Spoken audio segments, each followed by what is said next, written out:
Bonjour et bienvenue à ce premier webinaire organisé par l'Institut biblique et pastoral baptiste d'Algrange. Pour ce premier webinaire, nous avons choisi comme thème l'épuisement pastoral.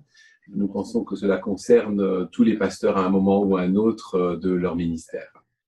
Alors, le webinaire sera animé par Tim Heyermans, qui est près de moi, et par moi-même, Joël Meyer.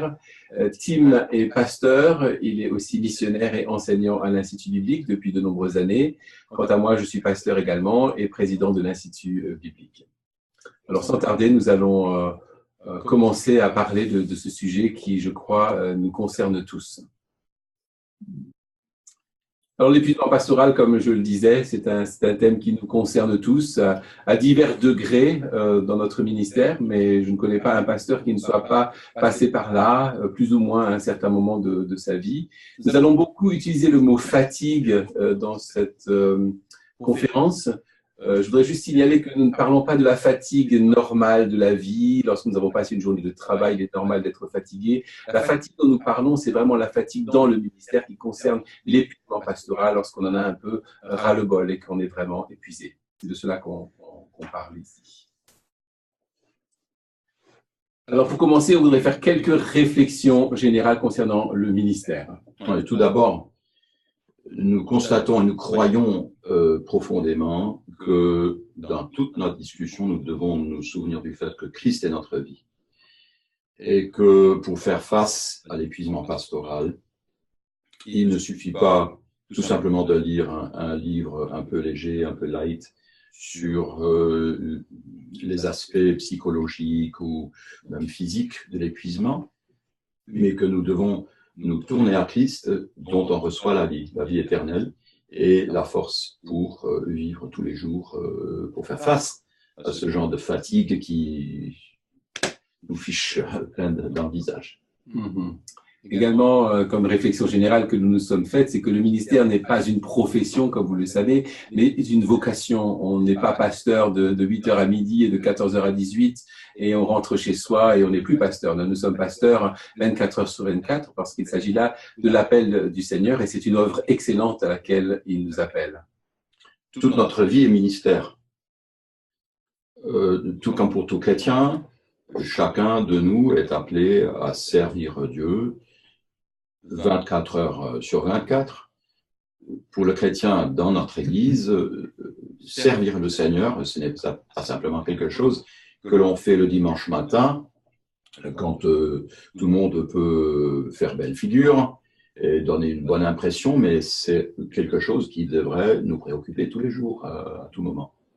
Et donc le pasteur, son épouse, sa famille sont censés donner l'exemple aux chrétiens dans l'Église pour qu'ils puissent voir comment ça marche et comment ça se met en pratique. Très bien. Le ministère est toujours un sacrifice. Servir les autres veut toujours dire renoncer à soi-même. Alors nous ne voulons pas donner l'impression ici que le ministère c'est juste un long fleuve tranquille. Dans le ministère c'est toujours un sacrifice. On ne promet pas lorsqu'on s'engage dans le ministère, on ne s'attend pas à avoir une vie belle et fleurie sans difficulté, bien au contraire, mais nous acceptons ce sacrifice pour plaire au Seigneur et pour servir les autres. Et c'est important, je pense aussi, de souligner qu'on est là pour plaire au Seigneur et non pas aux hommes. On est parfois dans le ministère de l'Église locale tenté de vouloir plaire à quelqu'un ou quelques individus au sein de l'Église, des personnes peut-être qui se donnent à fond ou qui donnent librement avec leurs biens matériels, ou des gens qui parlent bien ou qui sont plaisants. Et pourtant, le Seigneur nous appelle toujours à lui plaire en toutes choses. Et nous devons vraiment avoir notre attention fixée sur cette priorité tout le temps. Tout au long de cette heure passée ensemble, nous voudrions vraiment vous convaincre que c'est notre vie spirituelle et notre communion avec le Seigneur qui sont la base et l'énergie de notre ministère. Sans une communion intime et régulière avec le Seigneur, nous ne pouvons pas le servir. Ceci n'est pas simplement de super spirituel, c'est la réalité. Et le texte que Joël va nous lire de Zacharie 4 souligne l'importance de ce ressourcement dans le ministère. Dans le texte dont nous parlons, il est affiché sur votre écran. Il s'agit de Zacharie 4, les versets 1 à 6. L'ange qui parlait avec moi revint et il me réveilla comme un homme que l'on réveille de son sommeil. Il me dit, que vois-tu? Je répondis, je regarde et voici, il y a un chandelier tout d'or surmonté d'un vase et portant 7 lampes avec 7 conduits pour les lampes qui sont au sommet du chandelier. Et il y a près de lui 2 oliviers, l'un à la droite du vase et l'autre à sa gauche. Et reprenant la parole, je dis à l'ange qui parlait avec moi, que signifient ces choses, mon Seigneur? L'ange qui parlait avec moi me répondit, ne sais-tu pas ce que signifient ces choses? Je dis non, mon Seigneur. Alors il reprit et me dit, c'est ici la parole que l'Éternel adresse à Zorobabel.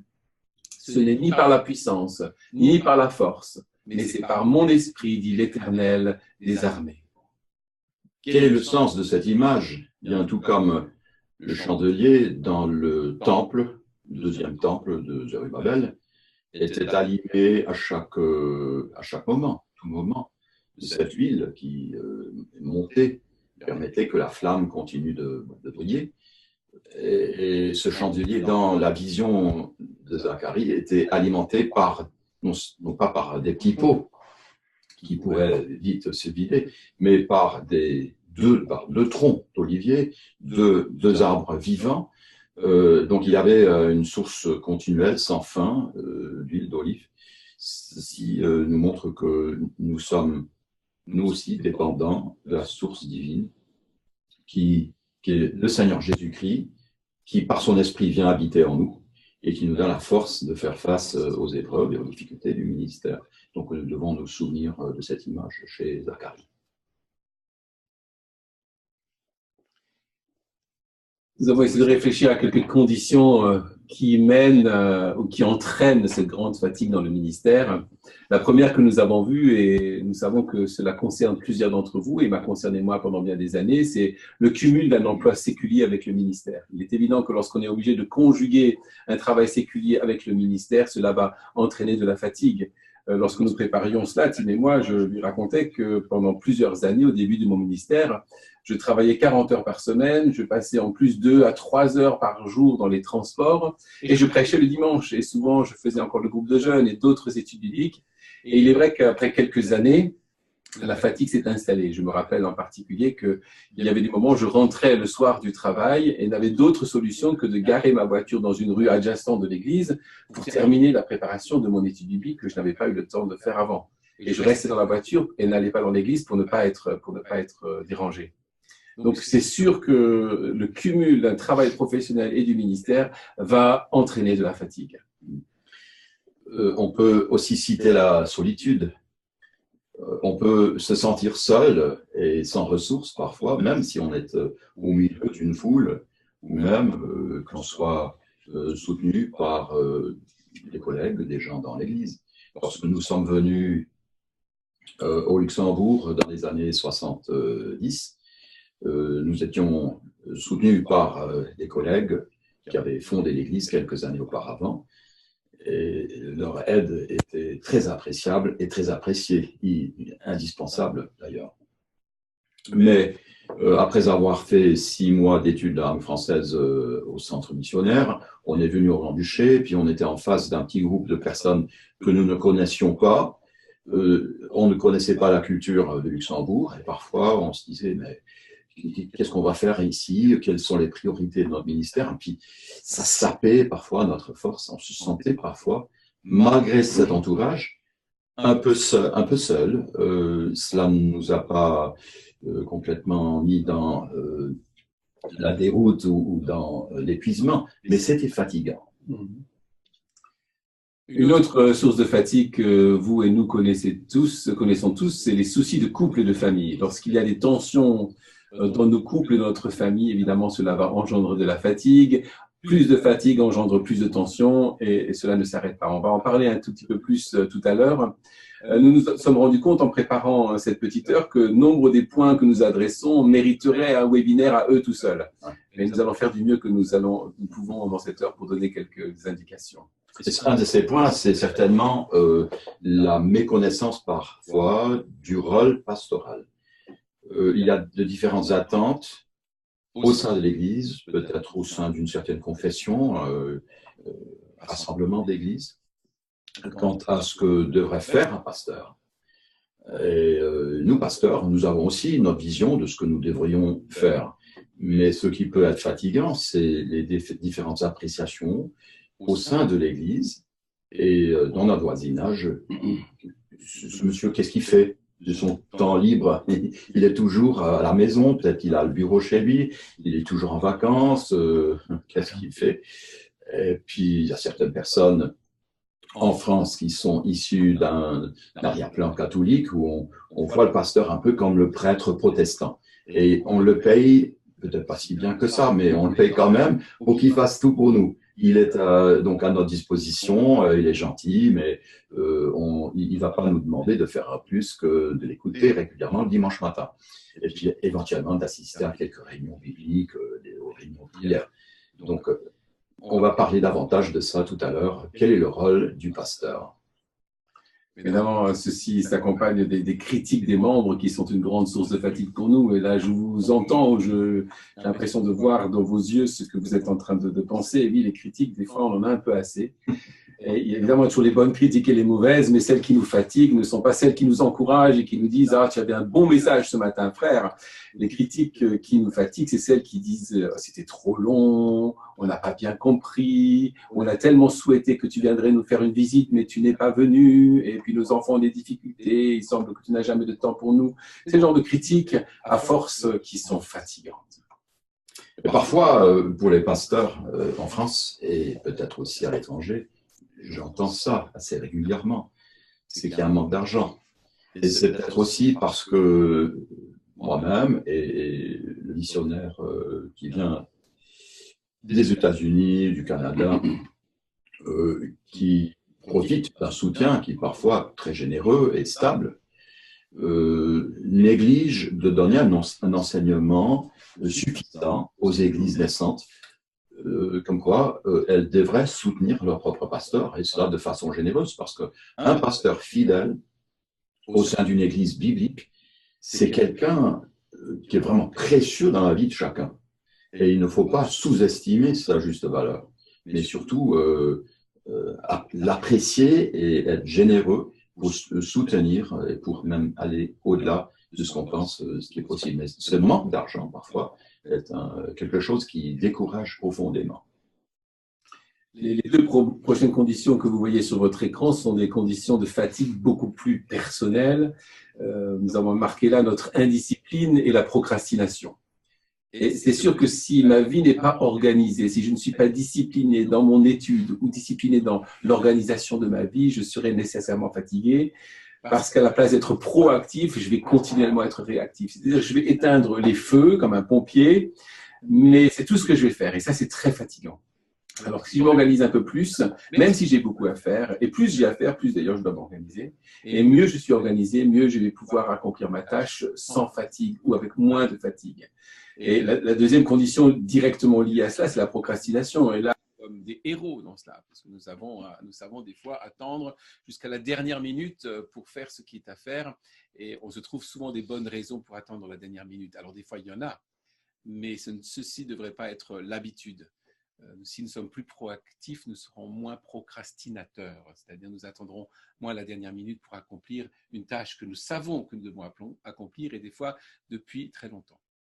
Et puis, je pense que cette attitude de discipline dans notre vie touche aussi à d'autres facteurs, peut-être un peu moins évidents aux yeux de l'un ou de l'autre. Nous avons appelé ça une mauvaise hygiène de vie, c'est-à-dire est-ce qu'on se rase le matin, ou bien est-ce qu'on se laisse aller, est-ce qu'on se fait couper les cheveux, est-ce qu'on polit les chaussures, est-ce qu'on entretient la maison, est-ce que notre vie est une vie qui est négligée? Ça donne une impression dans notre voisinage, dans l'Église, on est connu comme des personnes soit qui ont une vie en règle dans des différents domaines de notre vie, ou bien où tout est un peu décousu. Et si nous savons ce que nous devrions être, mais nous négligeons certains aspects, ce n'est pas pour dire que nous devons être, disons, des gens, des surhommes ou des personnes parfaites, mais si la tendance, le climat général de notre vie, c'est le déclin, le désordre, Le laisser aller. le laisser aller, ça va avoir non seulement des répercussions sur les gens qui nous écoutent, mais ça va nous décourager aussi parce qu'on sait qu'on devrait faire mieux si on était un peu plus discipliné. Alors, on a marqué etc. parce que nous croyons que chacun d'entre vous peut rajouter des conditions qui entraînent la grande fatigue dans son propre ministère. Nous aimerions voir maintenant quelques signes, quelques alertes qui devraient attirer notre attention et qui devraient nous montrer que nous sommes un peu comme ce que vous voyez sur cet écran, c'est-à-dire à plat, la batterie à 0%. Donc, on va voir quelques-uns de ces signes. Et ces signes, je voudrais juste répéter ce qu'on a dit tout à l'heure. La fatigue dont nous parlons, ce n'est pas la fatigue normale de la vie. Si je fais un marathon aujourd'hui, je vais être très fatigué ce soir. Ce n'est pas de cette fatigue-là dont nous parlons, c'est plutôt d'une lassitude. Et donc, un des petits signes, ou un des nombreux signes auxquels nous devrons faire attention, c'est le premier, là, c'est que lorsqu'on se rend compte qu'on n'a plus envie de rien faire. Là, lorsque nous sommes à ce stade-là, nous sommes en général déjà très fatigués. Et puis, on peut aussi prendre la température de notre épuisement en prêtant attention à l'atmosphère qui règne dans la maison. Par exemple, si notre épouse ou nos enfants se plaignent de plus en plus fréquemment, papa, tu n'es plus présent, tu vas être encore une fois parti. Et j'ai constaté l'importance de l'attitude de mon épouse, Cathy, qui me soutenait comme un roc et qui a contribué à mon ministère, puisque elle disait toujours à nos enfants combien c'était un privilège que de partager papa avec les autres, encore une fois ce soir, au moment où c'était peut-être difficile de le dire. Mais si dans la famille, pendant longtemps, on voit qu'il y a une sorte d'amertume qui s'installe, là, il faut faire vraiment très, très attention parce que l'épuisement, non seulement du pasteur, mais aussi de sa famille, va certainement suivre. Un autre indicateur important, à mon avis, c'est qu'est-ce qu'on fait de son temps. Si on commence à passer tout son temps à regarder la télé, YouTube et passer son temps sur son écran pour se divertir et pour fuir la réalité, c'est une indication que nous sommes lassés du ministère et que nous sommes peut-être aussi refroidis spirituellement parce que d'un coup, nous voulons nous intéresser à des choses très passagères et qui n'apportent finalement qu'un loisir temporaire et pas vraiment de plaisir durable.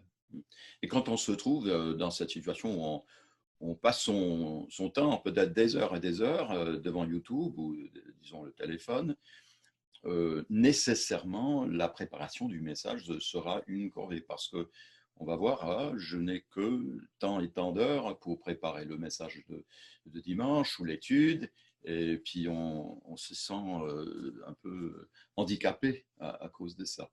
Ça, c'est un signe de fatigue et d'épanouissement où on n'a vraiment pas envie de préparer la cuisine spirituelle pour les chrétiens. Je me rappelle d'une époque où j'étais très fatigué à cause de conflits que je devais gérer et qui me dépassaient complètement. Et j'en étais arrivé au point où je craignais que le téléphone ne sonne.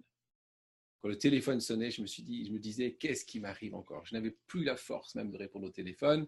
Et pareil pour les mails. Là, on a marqué ici, on a peur d'ouvrir ses mails. Ces deux choses vont ensemble. Être confronté à ce qui peut venir de l'extérieur et qu'on ne dirige plus lorsqu'on est fatigué, cela nous entraîne encore plus dans la fatigue. Ce sont des signes plus qu'avant-coureurs. Lorsqu'on a ces signes-là, c'est qu'on est déjà très épuisé et déjà très fatigué du ministère. Bref, quand on dit il me faut des vacances ou bien je veux être tout seul, que le monde autour de moi se dissoude, il n'y a aucun problème. Moi, je veux être dans mon petit coin. Si ces sentiments s'installent et continuent, il faut s'attaquer à la problématique. Là encore, la liste des signes n'est pas exhaustive. On aurait pu rajouter nombre d'autres signes et vous les connaissez chez vous-même. Mais prenons attention à ces signes pour prendre les bonnes dispositions, pour ne pas persévérer dans la fatigue.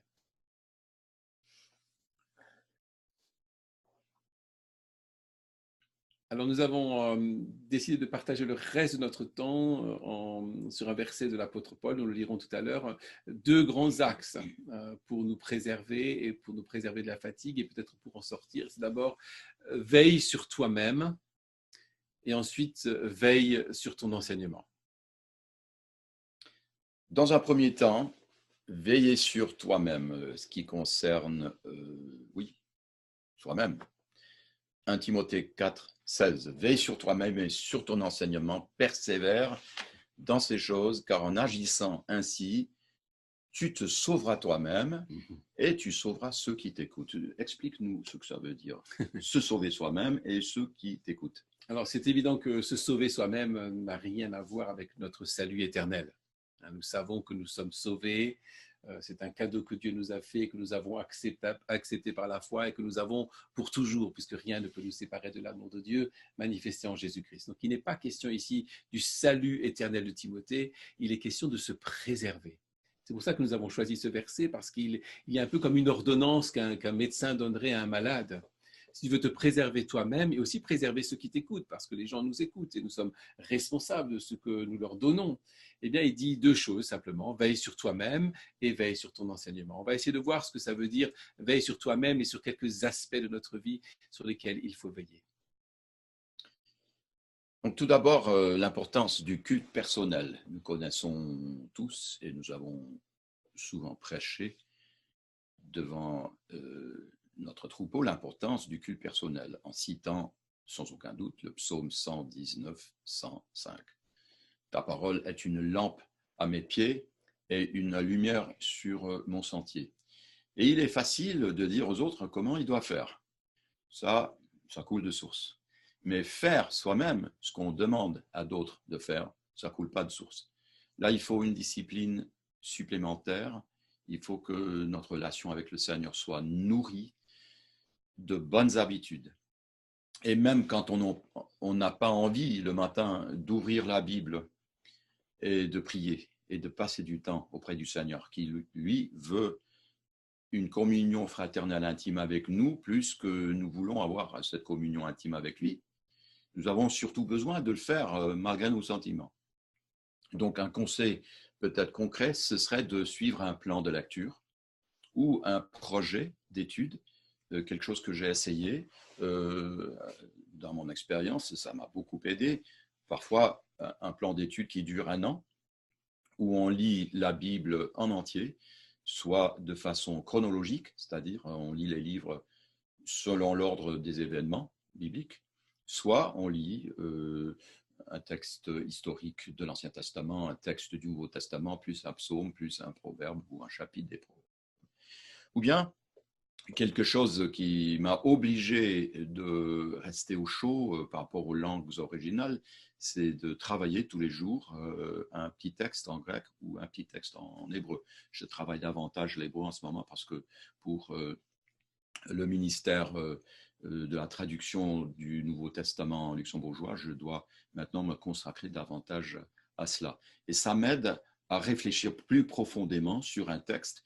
Et avec ça, j'ai quelque chose de frais dont je peux parler avec le Seigneur dans un moment de prière. Donc, c'est vraiment très important de cultiver ce culte personnel. Il me semble, Tim, que lorsque nous parlons de culte personnel, nous enfonçons une porte ouverte. Un peu, nous insistons sur quelque chose que tout le monde sait, et pourtant nous savons, toi et moi, et les pasteurs qui nous écoutent, que ce n'est pas une évidence. Non, pas du tout. Et que ça demande une discipline et une habitude à prendre. Et, ça change notre vie, ça change la journée de passer du temps avec le Seigneur. Nous le disons tellement aux autres et souvent c'est le point faible même de notre ministère. C'est vraiment le point de départ.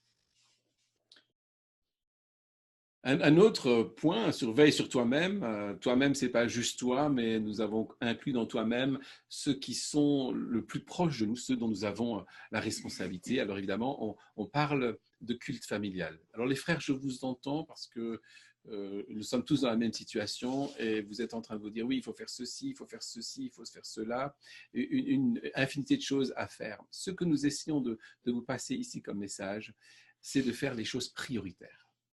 Et ce que l'apôtre Paul nous dit quand il nous parle de veiller sur nous-mêmes, ce n'est pas optionnel, c'est que tout le reste va dépendre de cela.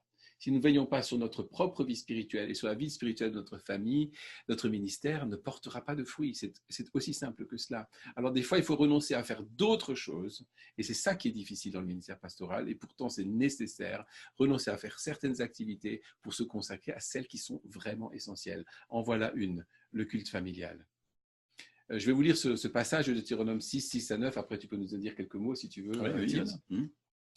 Et ces commandements que je te donne aujourd'hui seront dans ton cœur. Tu les inculqueras à tes enfants et tu en parleras quand tu seras dans ta maison, quand tu iras en voyage, quand tu te coucheras et quand tu te lèveras.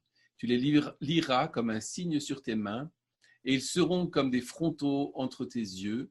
Tu les écriras sur les poteaux de ta maison et sur tes portes.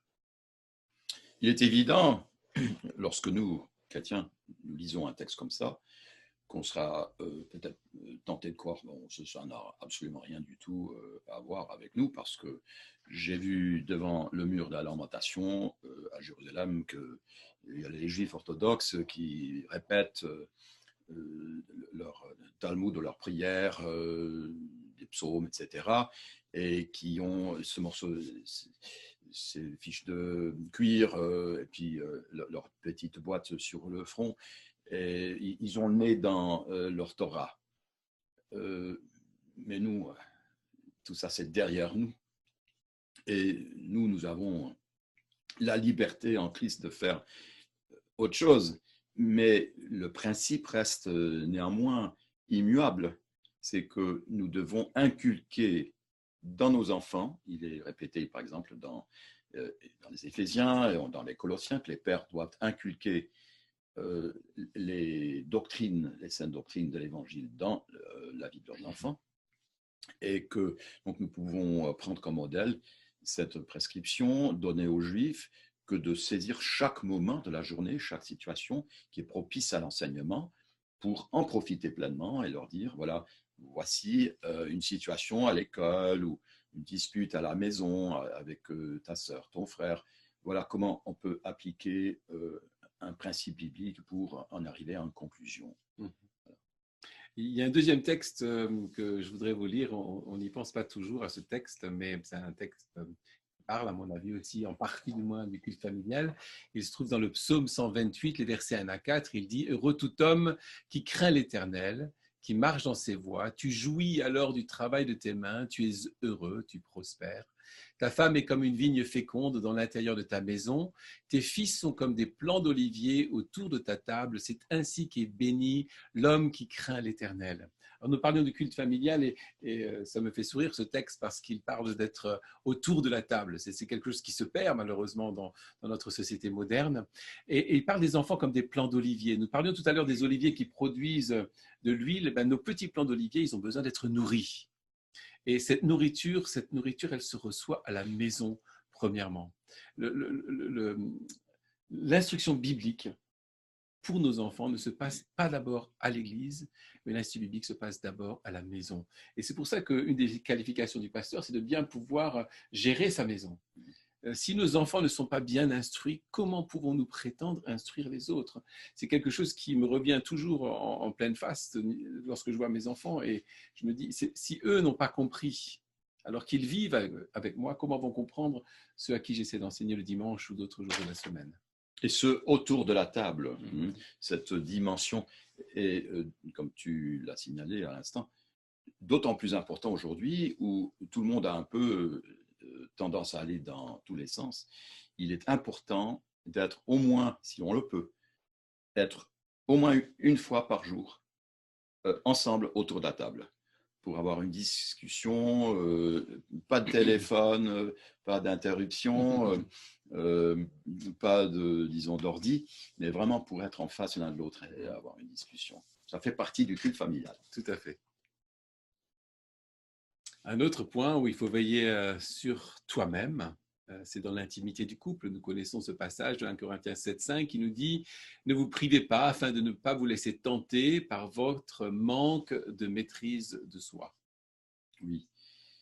On peut dire, eh bien, moi, je veux être l'homme le plus spirituel possible et mener le troupeau dans le bon sens. Mais si notre épouse est insatisfaite, et amère, hein, puisqu'elle est négligée.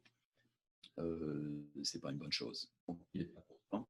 Nos collaborateurs, les Vermeulen, il y a longtemps de ça, peu après la naissance de notre premier enfant, Christina, nous ont dit, vous devez partir régulièrement. Alors nous, on va être sûr de nous occuper de Christy, le petit bébé, ou quelqu'un d'autre va assurer cela. Vous partez pour une nuit, vous partez pour un repas, et notre collaboratrice venait à la maison pour être sûr que le bébé était bien soigné. Et c'était de la sagesse. Et je pense qu'il est très important que nos femmes puissent savoir qu'on s'occupe d'elles, qu'elles ne se sentent pas négligées. Il faut entretenir ces choses de tous les jours, être à l'écoute vraiment, ce qui n'est pas chose facile souvent pour les hommes préoccupés par les détails du ministère. Oui, je t'ai entendu, mais je ne t'ai pas écouté. Et puis, passer du temps avec elles, les relations intimes, c'est important. Le Seigneur nous a créés ainsi. Je crois que c'est important, effectivement, comme tu le disais, pour l'épouse, mais c'est important pour nous. Oui. C'est-à-dire que si nous ne veillons pas à ces choses, nous aussi, et il nous parle ici de manque de maîtrise de nous-mêmes, nous, les hommes, nous savons que nous avons tous, quasiment, des difficultés dans ce domaine. Donc, pour veiller sur nous-mêmes, il faut absolument maintenir cette intimité avec notre épouse. Tout à fait.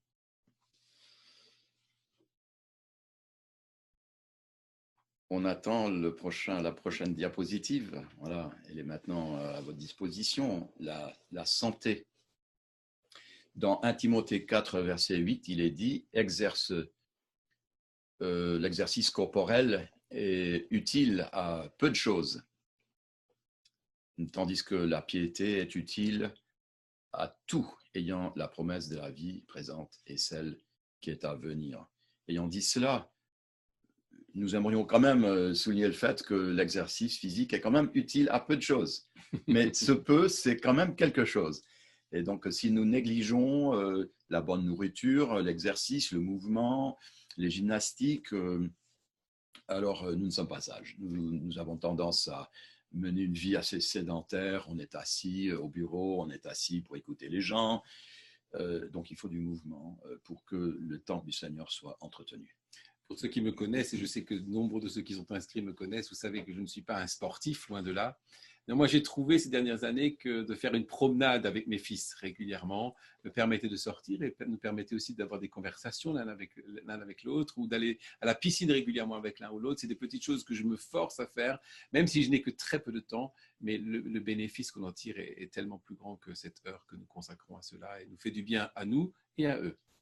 Et si, un peu plus loin dans la même épître de 1 Timothée, au chapitre 5, l'apôtre dit « Ne continue pas à ne boire que de l'eau, mais fais usage d'un peu de vin à cause de ton estomac et de tes fréquentes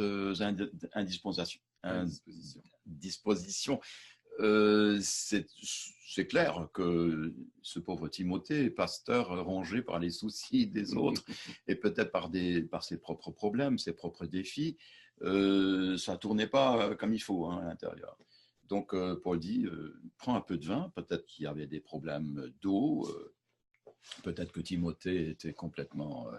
il avait décidé de ne pas boire de vin du tout, mais il dit, dans un but médicinal, occupe-toi de ton corps et prends un peu de vin pour que tu restes fort. Tout cela pour parler de la santé et l'importance de s'occuper de son corps. Un autre aspect qui nous semble important lorsque nous devons veiller sur nous-mêmes, c'est d'avoir des amis. En 2 Timothée 2, 22, Paul écrit « Fuis les passions de la jeunesse et recherche la justice, la foi, la charité, la paix avec ceux qui invoquent le Seigneur d'un cœur pur. » Souvent, nous imaginons le ministère un petit peu comme celui, ou le ministre de Dieu, le pasteur, comme celui qui est un petit peu au-dessus du troupeau, un peu à l'extérieur du troupeau. Il est censé s'occuper des autres, les servir, les enseigner, les écouter. Et avec les années du ministère qui sont passées, je me suis rendu compte que nous, les pasteurs, nous devons bénéficier également du ministère de l'Église. C'est-à-dire que dans l'Église, nous devons avoir des occasions où nous pouvons dire que nous sommes fatigués. Dans une réunion de prière, dire « je suis fatigué » ou « j'ai du mal à préparer ma prédication », ce n'est pas quelque chose qui devrait nous causer une grande honte, mais simplement être transparent. Alors, il ne faut pas dire des choses qui peuvent choquer les gens ou choquer les personnes autour de nous, ni être graphique dans nos tentations, évidemment, mais d'être honnête en disant que j'ai des difficultés comme vous et j'ai besoin que vous priez pour moi, et peut-être d'avoir des amis un peu plus proches. Cette honnêteté est décrite aussi dans Galates 6, les 2 premiers versets, où l'apôtre Paul dit aux chrétiens à Galates, « Frères, si un homme vient à être surpris en quelque faute, vous qui êtes spirituels, redressez-le avec un esprit de douceur. Prends garde tout de même à toi-même, de peur que tu ne sois aussi tenté. Portez les fardeaux les uns des autres et vous accomplirez ainsi la loi de Christ. » Alors, s'il dit cela à toute l'Église, il est sous-entendu que le contraire est aussi vrai. Pour le pasteur, il peut non seulement essayer de soulever un frère qui tombe dans un trou, mais il peut lui-même trébucher et tomber dans un trou. Et là, on a besoin de pouvoir parler avec des frères, peut-être d'autres frères dans le ministère pour dire, voilà, je me trouve dans une situation très difficile. Qu'est-ce que tu me conseilles de faire? Comment est-ce que je peux sortir de cette situation? Donc, un conseil concret, ce serait peut-être de trouver un pasteur ou un ancien ou un homme fidèle, fiable, discret, avec lequel on puisse parler et partager ses fardeaux, qui sert de soupape et de conseiller dans des conditions, sous des conditions difficiles. Avant de passer au deuxième volet qui est veille sur ton enseignement, je voudrais juste vous rappeler que vous avez la possibilité sur votre écran de poser des questions. Alors, nous ne pourrons pas répondre aux questions pendant que nous parlons ici, mais juste après, nous prendrons quelques instants juste pour les regarder. Si vous le désirez, vous pourrez rester connecté et nous tâcherons de répondre à l'une ou l'autre des questions s'il n'y en a pas trop. Mais voyons donc ce deuxième volet, comment se préserver soi-même et ceux qui nous écoutent. Nous avons vu d'une part que nous devons veiller sur nous-mêmes, avec tout ce que cela implique, mais ici aussi veiller sur notre enseignement. Nous sommes arrivés un petit peu à cette conclusion ici, Tim et moi, quand nous avons préparé cette conférence, c'est que sans enseignement, il n'y a pas de maturité. Sans maturité, il n'y a pas de relève. Et sans relève, c'est-à-dire sans aide, le pasteur arrive à épuisement. 2 Timothée 2,2, un passage que vous connaissez tous très bien, nous dit « Ce que tu as entendu de moi, en présence de beaucoup de témoins, confie-le à des hommes fidèles qui soient capables de l'enseigner aussi à d'autres. » Donc, ceci nous montre une philosophie du ministère. Et pour mettre en œuvre l'enseignement de 2 Timothée 2,2, qui résume en quelques mots une philosophie de base de la vie pastorale et du ministère pastoral, on pourrait peut-être proposer quelques conseils pratiques. Ce serait de, par exemple, regarder un peu le troupeau qui est en face de vous le dimanche matin, ceux qui viennent régulièrement au culte. Quelles sont les personnes parmi ces chrétiens, ces chrétiennes, qui sont les plus fidèles et les plus engagés et qui viennent régulièrement? Deuxièmement, vous pourriez choisir de ce groupe des hommes.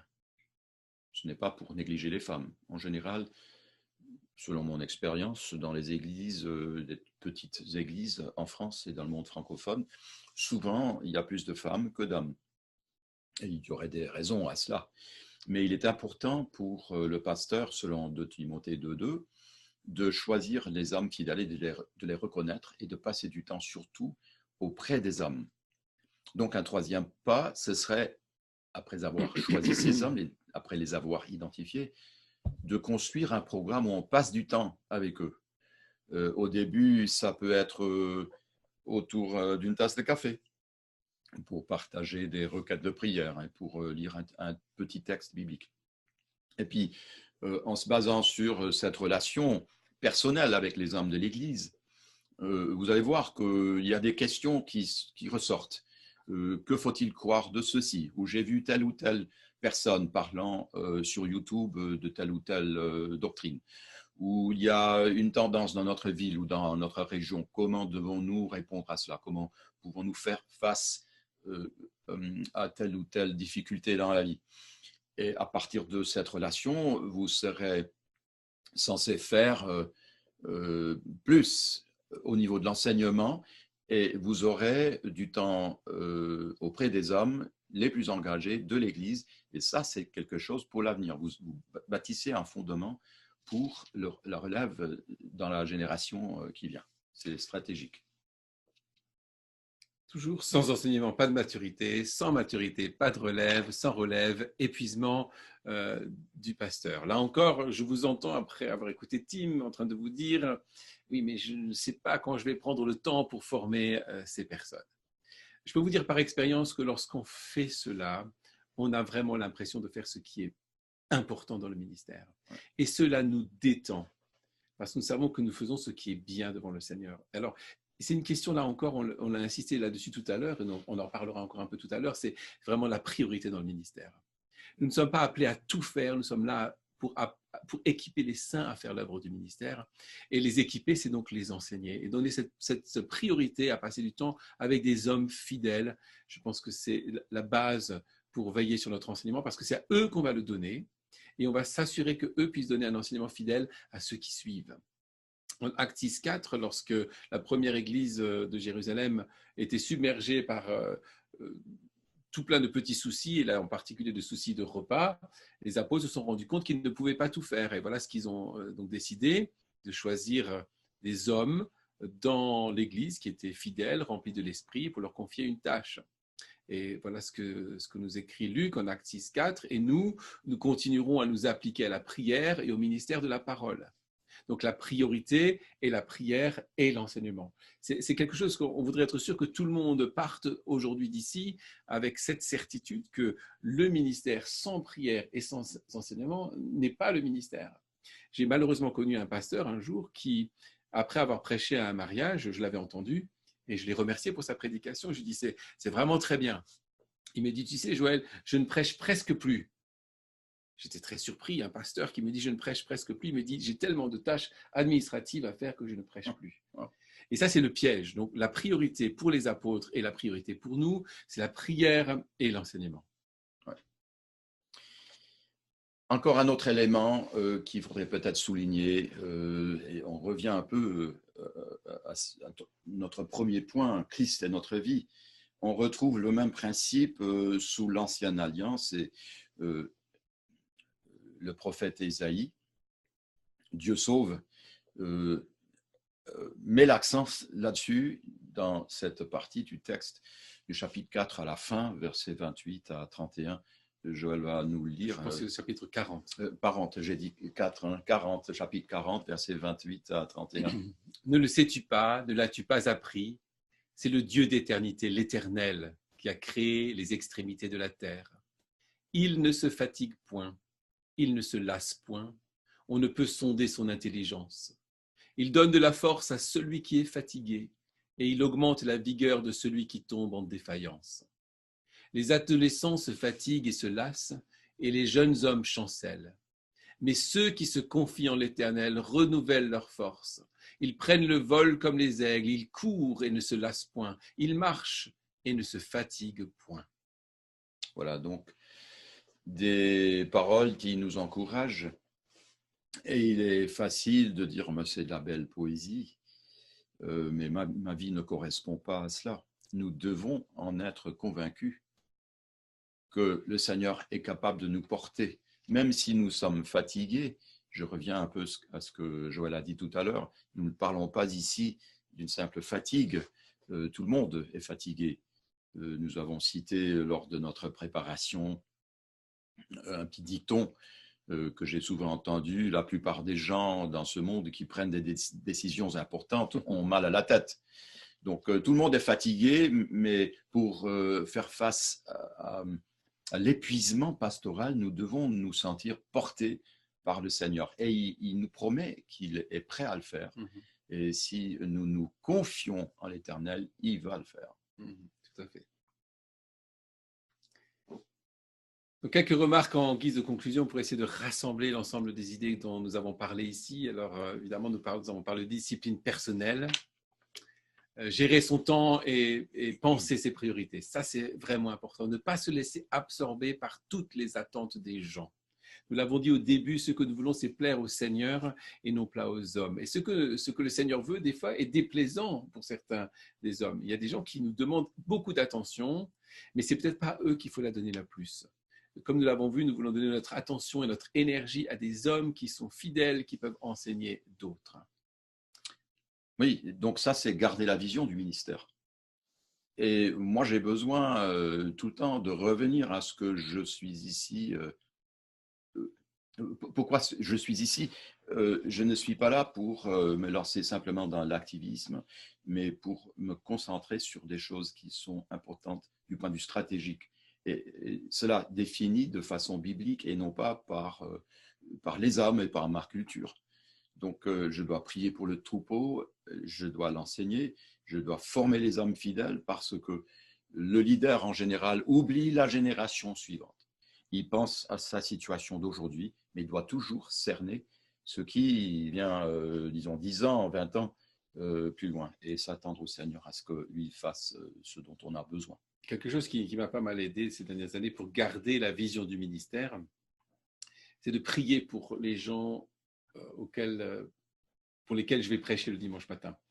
Parce que des fois, on prépare son message comme si on avait fait ça, c'est mon travail du dimanche. Je vais passer quelques heures, je vais préparer mon message, je vais le délivrer, et voilà. Et après midi, ça y est, c'est fini, je peux rentrer chez moi, me reposer. Et lorsqu'on fait cela, on fait un travail qui peut être un bon travail, mais des fois, on perd la vision. Pourquoi est-ce que je fais ce que je suis en train de faire? Et ce qui m'aide beaucoup, c'est de prendre la liste des gens que je sais qui vont être là, et de prier pour chacun d'eux individuellement parce que ça me permet de réfléchir à où ils en sont dans leur vie personnelle, où ils en sont dans leur vie de famille, quelles sont les difficultés qu'ils ont, et je peux passer du temps pour prier pour eux. Alors évidemment, c'est un sacrifice de temps parce que chez nous, l'église commence à être nombreuse, donc il y a beaucoup de gens pour lesquels prier, mais je n'aime pas me présenter devant eux le dimanche matin sans avoir prié pour chacun d'entre eux. Ce qui me permet aussi à la porte, lorsque je les salue, de pouvoir leur serrer la main et leur dire « je prie pour toi ». Et lorsque j'ai prié pour eux, je me suis rappelé aussi des difficultés qu'ils pouvaient avoir. Et là, j'ai l'impression de les servir. Je n'ai pas beaucoup de temps pour chaque personne, mais 1 ou 2 minutes pour les encourager et voir ceux peut-être avec lesquels il faudrait passer plus de temps à ce moment-là. Peut-être encore un mot en guise de conclusion sur les conflits. Alors ça vaut un autre webinaire, peut-être 2 ou 3. Pour parler des conflits, évidemment, il faudrait qu'on organise quelques webinaires en plus. Parce que, comme vous le savez, nous l'avons rajouté ici un peu à la fin, parce que les conflits sont une grande source de fatigue. Et pour ceux qui en ont connu, vous le savez. Et un des malheurs des conflits, c'est que lorsqu'on a des conflits dans l'Église, tout tourne autour de ce conflit. Et en fait, le conflit nous détourne de notre ministère. Ça m'est arrivé à plusieurs reprises. Je suis pris par un conflit dans l'Église qui me concerne ou directement ou indirectement, et toute ma vie va tourner autour de ce conflit, alors que le Seigneur attend de moi que j'enseigne le peuple de Dieu, parce que le conflit ne concerne jamais tout le monde, et que les gens sont là, ils ont besoin d'être nourris, et le Seigneur attend de moi aussi que je lui fasse confiance. Un texte qui m'a beaucoup encouragé dans ces moments-là, c'est le texte de Lamentation 3, qui dit « Attendre en silence le secours de l'Éternel ». Non pas que le Seigneur voulait que je me taise, mais que je lui fasse confiance. Calme-toi, je m'occupe de toi. Et c'est lorsque nous sommes remplis de la parole du Seigneur que nous pouvons atténuer les conflits. La chose la pire imaginable, c'est que le pasteur ou les anciens, les diacres, les leaders dans l'Église qui sont censés mener l'Église vers une conclusion, une réconciliation, soient eux-mêmes tellement pris dans ce conflit qu'ils explosent ou qu'ils perdent leur équilibre. Et il est dit dans la parole de Dieu, dans Philippiens 4, que notre douceur doit être connue de tous les hommes. Et j'ai souvent fait l'expérience moi-même que quand il y avait un conflit et une personne particulière m'agaçait, je pouvais très facilement vraiment taper très fort. Et alors qu'il fallait rester calme et maître de moi-même. Et ça ça atténue vraiment les conflits dans l'Église, si on peut en arriver. Et ça, c'est le fruit de se réjouir dans le Seigneur et de rester calme avec son aide. C'est d'une importance capitale. Je me rappelle d'un pasteur qui me partageait que son Église vivait un très grand conflit.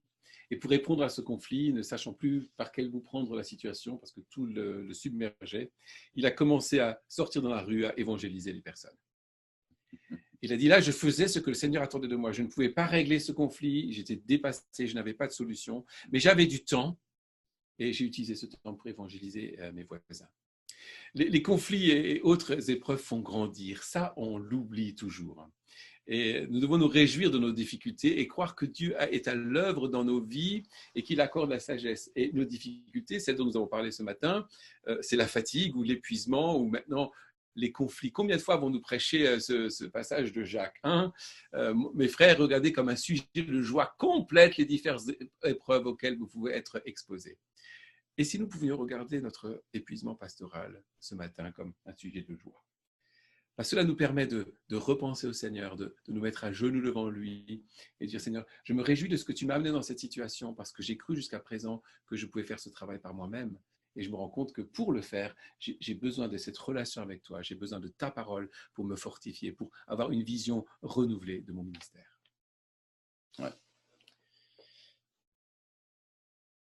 Ainsi, mes frères bien-aimés, soyez fermes, inébranlables, travaillant de mieux en mieux à l'œuvre du Seigneur, sachant que votre travail ne sera pas vain dans le Seigneur. Ainsi dit l'apôtre Paul dans 1 Corinthiens 15, verset 58. Et parfois, on a la sensation d'être comme ce phare bafouillé par les vagues.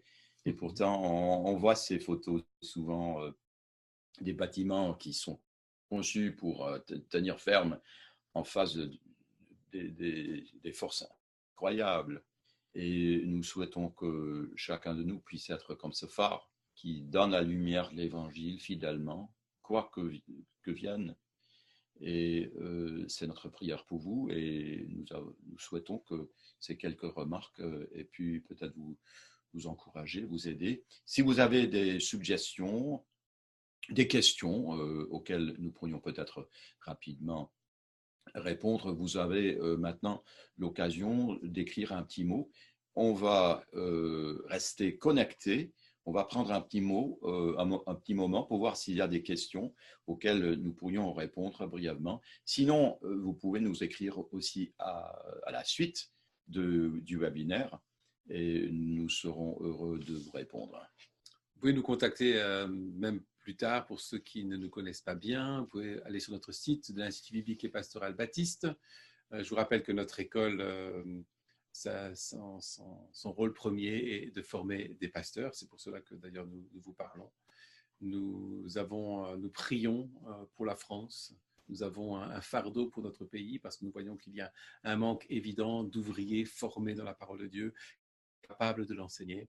Et donc, notre ministère ici à Algrange est vraiment de préparer ces hommes à devenir des pasteurs. Nous acceptons également des jeunes femmes pour d'autres ministères dans l'Église. Mais le but, c'est vraiment de former les hommes dans la parole, de former les gens qui viennent dans la parole pour qu'ils aiment la parole, pour qu'ils grandissent dans leur vie avec le Seigneur, qu'ils soient utiles pour l'Église de France.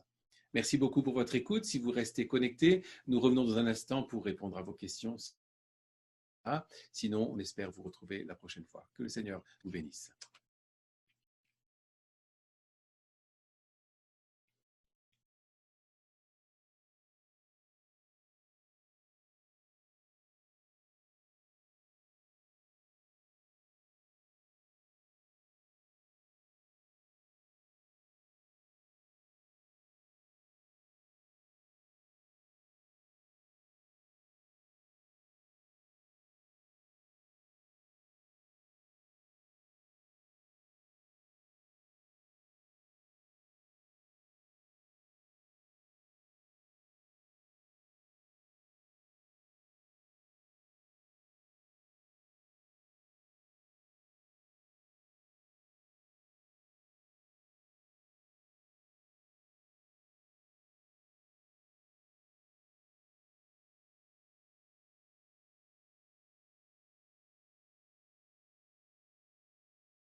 audio.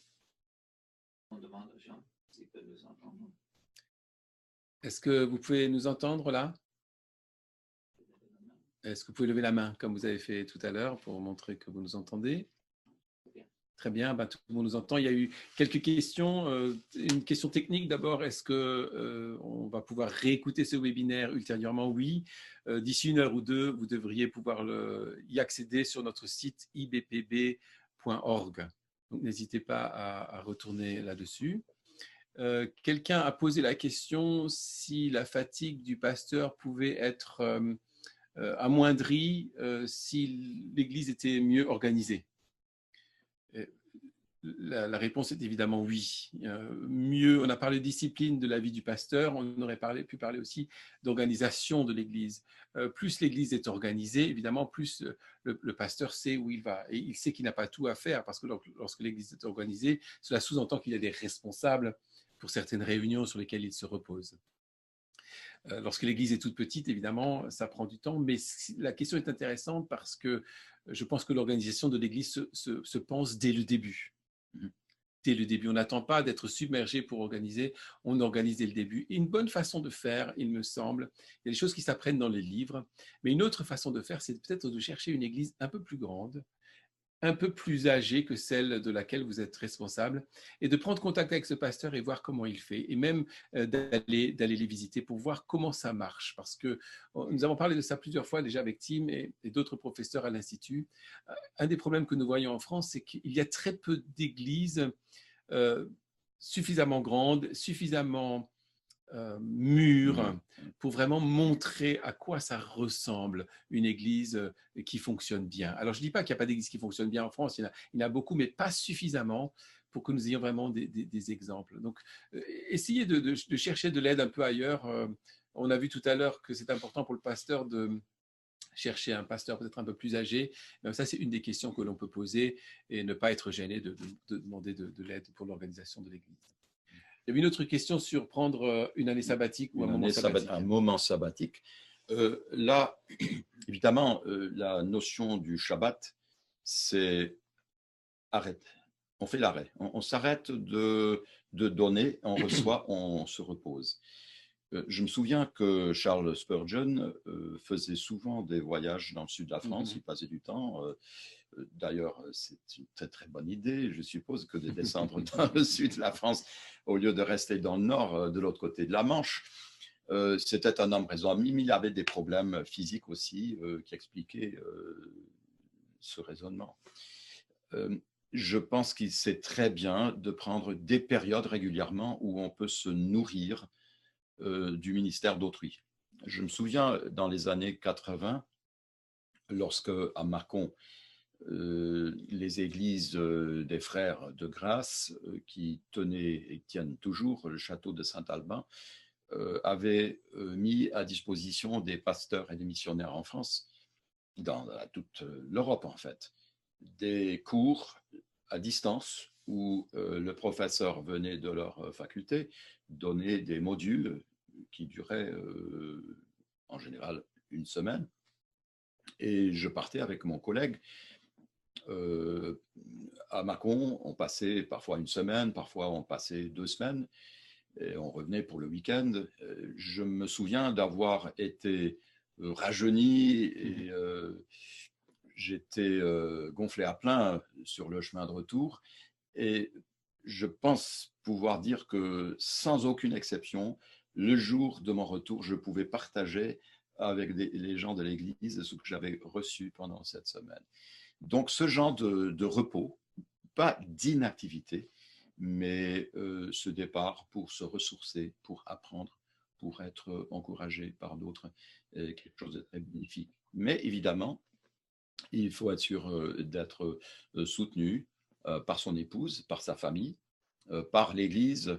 Et je pense que c'est une bonne chose que de partager ce besoin avec l'Église dans laquelle on travaille, pour que les gens de l'Église se rendent compte de la nécessité de ce repos, de cette période de ressourcement chez le pasteur. Oui. Donc, bravo, si on peut le faire, faisons-le. Très bien. Merci encore de nous avoir suivis et nous vous tiendrons au courant pour des webinaires que nous ferons dans le futur. À bientôt. Que Dieu vous bénisse.